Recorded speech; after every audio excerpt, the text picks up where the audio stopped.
आजको रेसिपी रहेको छ क्रिस्पी क्रन्ची चिकन विङ्स हैन। सुरुमा चाहिँ चिकन विङ्सलाई राम्ररी धोइ पखाली गर्यो अनि त्यसपछि चाहिँ यसलाई काँटाले मजाले कोप्ने हैन। यस्तो गर्यो भने चाहिँ मसलाहरू भित्र राम्ररी छिर्छ। अनि त्यसपछि यसमा नुन अनि garam masala, basil, oregano, chilli flex,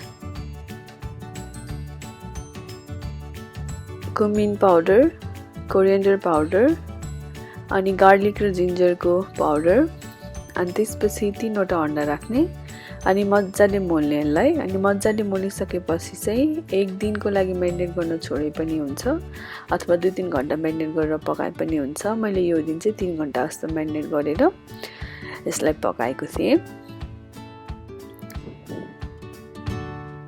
अब मैदा लिने, त्यसपछि 2 चम्चा चामलको पिठो लिने अनि सनफ्लावर ओइल लिने।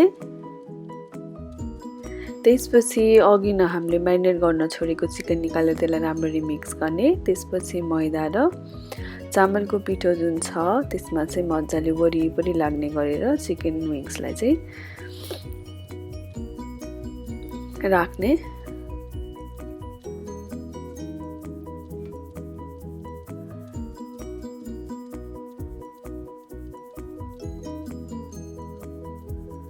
अब यसलाई तेल मजाले तातिसकेपछि चाहिँ मजाले फ्राई गर्ने, ओल्टाई फोल्टाई ब्राउन हुने गरेर। एकदमै मिठो हुन्छ यो रेसिपी, सजिलो पनि छ है। अनि मलाई खाँदाखेरि चाहिँ KFC को चिकन विङ्स भन्दा कम चाहिँ लागेन है, मिठो नै हुन्छ। अनि घर बनाएर खाँदाखेरि हेल्दी पनि भयो। अब बाहिर कसरी पकाएको हुन्छ, के गरेर पकाएको हुन्छ हैन। घर अब आफ्नो तरिकाले तेल पनि फ्रेश राखेर सबै कुरा फ्रेश इन्ग्रेडिएन्ट राखेर बनाउनु पाएँ नि त हैन।